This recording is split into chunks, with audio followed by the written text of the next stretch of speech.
তোমরা অনেকেই ঢাকা বিশ্ববিদ্যালয় অর্থাৎ ডিইউ প্লাস খুলনা বিশ্ববিদ্যালয় কেইউ যে লিখিত অংশ পরীক্ষা হয় অর্থাৎ রিটেন পরীক্ষা হয় অ্যাডমিশন টেস্টে কিছু কমন প্রশ্ন করছো, সেই সকল কমন প্রশ্নের আনসার দিব ইনশাল্লাহ।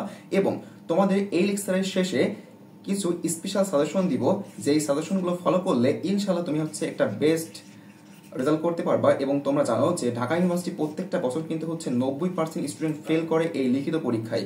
সো লিখিত পরীক্ষায় পাশ করলে কিন্তু একটা সিট হয়ে যায়, ঠিক আছে।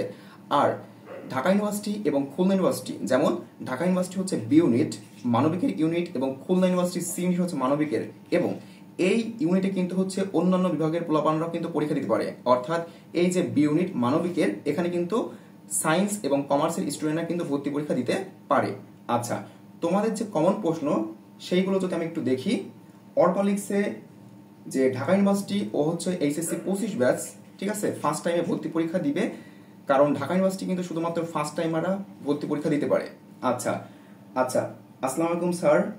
ও লিখছে যে ঢাকা ইউনিভার্সিটি যে লিখিত খাতা দেয়, ঠিক আছে, যে লিখিত খাতা দেয় এটা হচ্ছে কেমন দেখতে, এবং এই লিখিত খাতায় কোন কোনগুলো ভুল করা যাবে না, যেগুলো ভুল করলে যে রেজাল্ট সেটা আসবে না। এবং সে প্রশ্ন করছে যে কোনো লুজ শিট নেওয়া যায় কিনা, ঠিক আছে।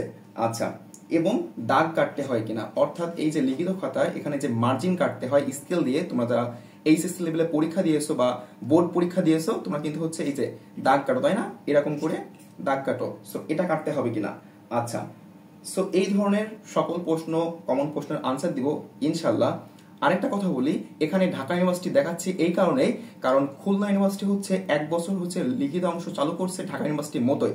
That is Y Khulna university এবং ঢাকা ইউনিভার্সিটি হচ্ছে যে মার্ক ডিস্ট্রিবিউশন, ঠিক আছে, অর্থাৎ বাংলা এবং ইংলিশ যদি একটু লিখি, দেখো বাংলাতে হচ্ছে 20 এবং ইংলিশ থেকে আসা হচ্ছে 20, এই হচ্ছে মানবিকের C unit Khulna university. So এটা হচ্ছে মার্ক ডিস্ট্রিবিউশন হচ্ছে তোমার সিমিলার একদম ঢাকা ইউনিভার্সিটির মতোই, ঠিক আছে। বাট প্রশ্নের যে প্যাটার্ন সেটা কিন্তু একটু ডিফারেন্ট ফ্রম ঢাকা ইউনিভার্সিটি। হ্যাঁ, আচ্ছা, এখন আমরা দেখব যে প্রশ্নের যে বিষয়গুলো, আগে আমরা চলে যাই। হ্যাঁ, আচ্ছা, ফার্স্টে দেখো এখানে তোমাদের হচ্ছে মার্জিন টানতে হবে না, অর্থাৎ এই যে মার্জিন টানতে কি হবে না, তোমাদের হচ্ছে মানে ওই যে তোমার পিতামাতা যেমন হচ্ছে ভাত রেঁধে থুয়ে দিয়েছে, অর্থাৎ কি গিয়ে মানে যে খেতে হবে, জাস্ট কি খেতে হবে, অর্থাৎ কি লিখতে হবে, যেই তোমাকে লিখতে হবে, কারণ হচ্ছে 45 মিনিট অল টাইম থাকবে তোমার হাতে। এর মধ্যে তোমাকে হচ্ছে 7 থেকে 8টা কিন্তু প্রশ্নের আনসার দিতে হবে। সো একটু ভেবে দেখো যে কত মানে কত অল্প সময়ের মধ্যে তোমাকে হচ্ছে এতগুলো আইটেম লিখতে হবে, দেখছো। আচ্ছা, ফার্স্টে দেখো এই যে অনুচ্ছেদ বা ভাব সম্প্রসারণ, ঠিক আছে, বা অনুবাদ উত্তর দাও, অর্থাৎ এর মধ্যে তোমাকে শুরু করে দিতে হবে। অর্থাৎ এখানে লিখে থাকবে, মনে করো একটা অনুচ্ছেদ দিল, ঠিক আছে, এখন ওই অনুচ্ছেদ থেকে বা মনে করো একটা উদ্দীপক দিল, ঢাকা ইউনিভার্সিটি কিন্তু খুবই উদ্দীপক দেয়, হ্যাঁ, বাট খুলনা ইউনিভার্সিটি কিন্তু শর্ট প্রশ্ন দিবে, ঠিক আছে। আর উদ্দীপক আর শর্ট প্রশ্ন কি আমি কিন্তু এর আগের লেকচারে বলেছি। আচ্ছা, তাও একটু বলি যে শর্ট প্রশ্ন তোমাকে বললো যে গ্রামার থেকে, খুলনা ইউনিভার্সিটি হচ্ছে তোমার বেসিক্যালি দেয় হচ্ছে গ্রামার টাইপ থেকে, যেমন বললো যে অভিশ্রুতি কাকে বলে, কি বললাম, অভিশ্রুতি মানে কি ধ্বনি পরিবর্তন থেকে। আবার দিতে পারে যে অপদান কারক এবং অধিকরণ কারকের মধ্যে পার্থক্য লেখো উদাহরণ সহ, দ্যাটস এনাফ। আচ্ছা, ঢাকা ইউনিভার্সিটি হচ্ছে একটা উদ্দীপক দেয়, সেই উদ্দীপক থেকে তোমার 5টা প্রশ্নের আনসার দিতে হয়, ঠিক আছে, যেমন হচ্ছে অপরিস্থিতি থেকে দিয়েছে, তোমার হচ্ছে আমার পথ থেকে দিয়েছে, মানব কল্যাণ থেকে দিয়েছে, ঠিক আছে। সো এইসব হচ্ছে গদ্য পদ্য নাটক উপন্যাস থেকে দেয়, এবং এই যে ক খ এরকম করে আনসার দিতে হয়, এবং তার জন্য একটা ডিফিনাইট কি একটা স্পেসিফিক তোমার একটা প্লেস থাকবে, এর মধ্যে কিন্তু লেখা শেষ করতে হবে।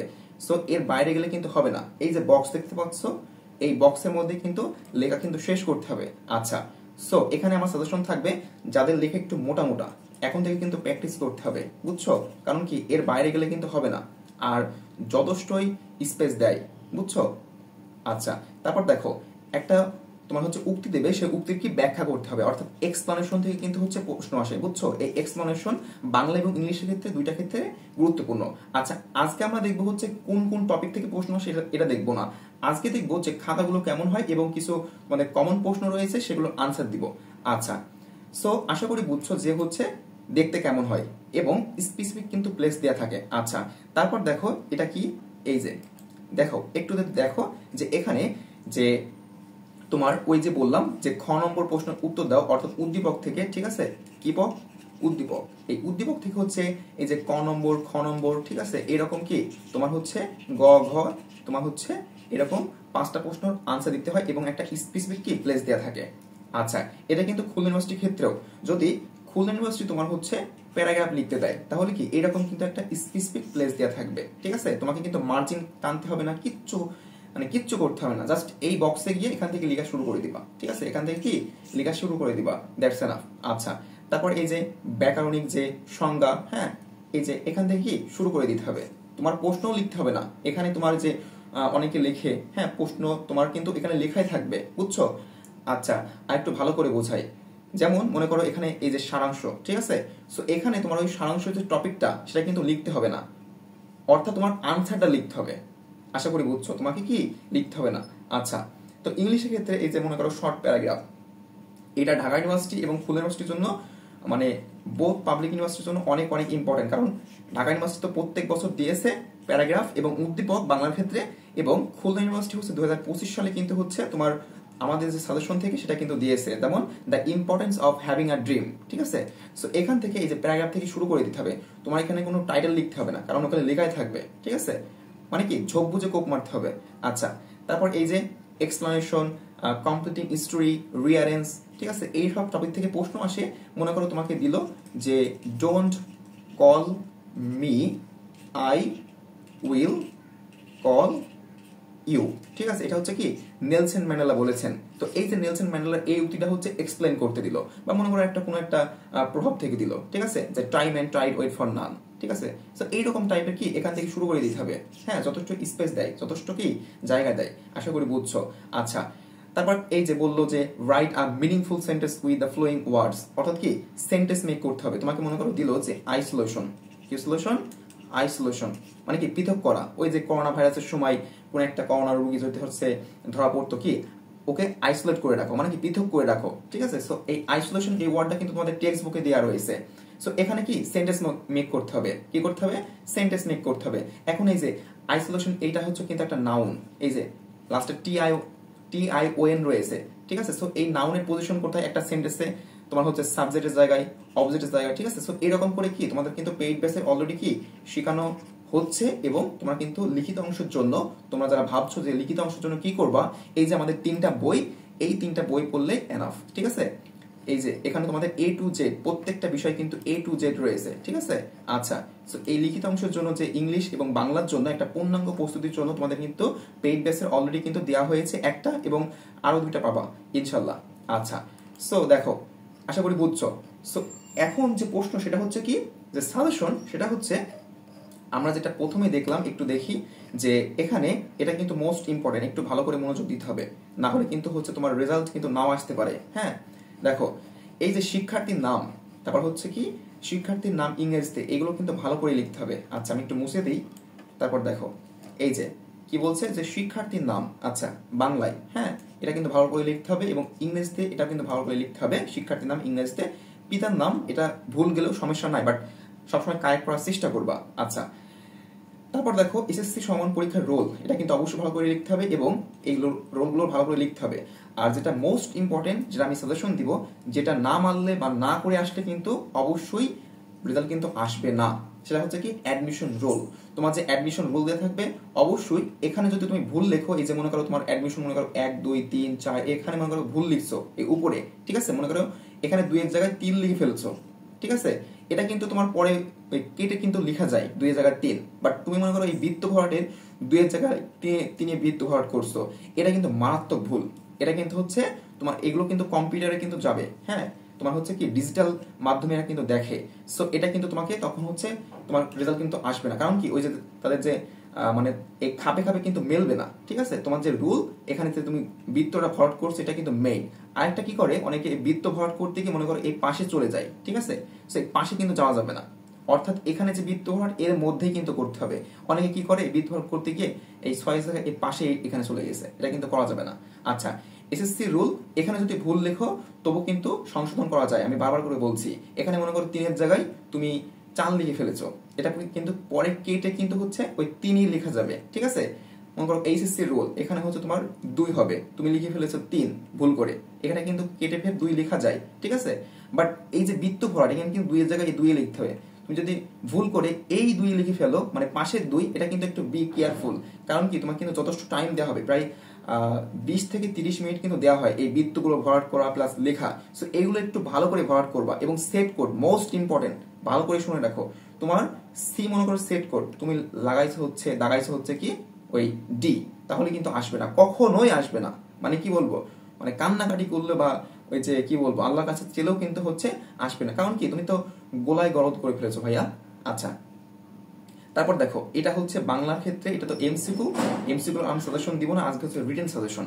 দেখো, লিখিত অংশের জন্য অবশ্যই কোনো নেগেটিভ মার্কিং নাই। মানে কি, মনে করো এই যে এমসিকিউর জন্য তোমার কিন্তু একটা ভুল গেলে 0.25, কত 0.25 কিন্তু মাইনাস যাবে, ঠিক আছে, মূল নম্বর থেকে। অর্থাৎ মনে করো 4টা তোমার হচ্ছে ভুল গিয়েছে এমসিকিউ, তোমার কিন্তু 1 মার্ক কাটা।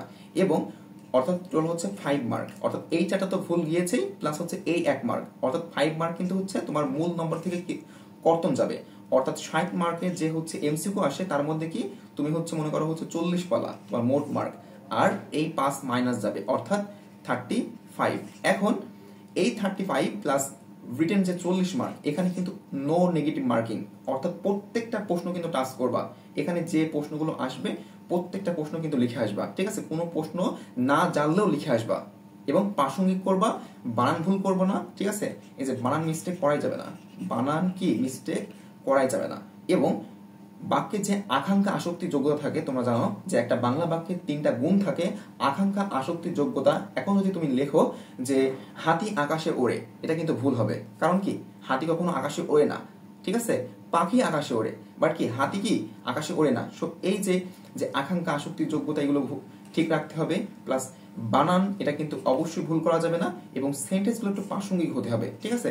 যেমন মনে করো তোমাকে দিল যে আমার পথ প্রবন্ধ থেকে একটা তোমার হচ্ছে একটা উক্তি দিল, সেই উক্তির এক্সপ্লেনেশন তুমি যদি লেখো যে আমার পথ না ধুয়ে মানব কল্যাণ লেখো, তাহলে কি অপ্রাসঙ্গিক হয়ে গেল, তাহলে কিন্তু হবে না, ঠিক আছে।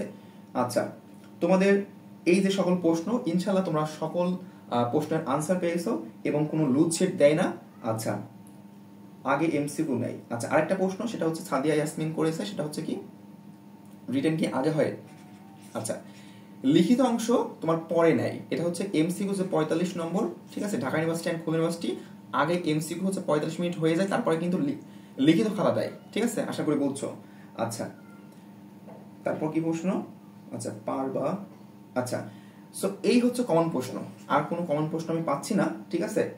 সো আশা করি এর পরও যদি কোনো প্রশ্ন থাকে তোমরা অবশ্যই কমেন্টে করবা, আমি ইনশাল্লাহ তোমাদের সকল প্রশ্নের আনসার দিব। আর লিখিত অংশের জন্য এই যে বললাম, মানে কোন জায়গা থেকে পড়বা, এই যে আমাদের যে লেকচার শিট, এগুলো পড়লেই ইনশাল্লাহ হয়ে যাবে। এখানে সমস্ত বিষয় দেওয়া রয়েছে, একটা লেকচারে সব বিষয় দেখানো।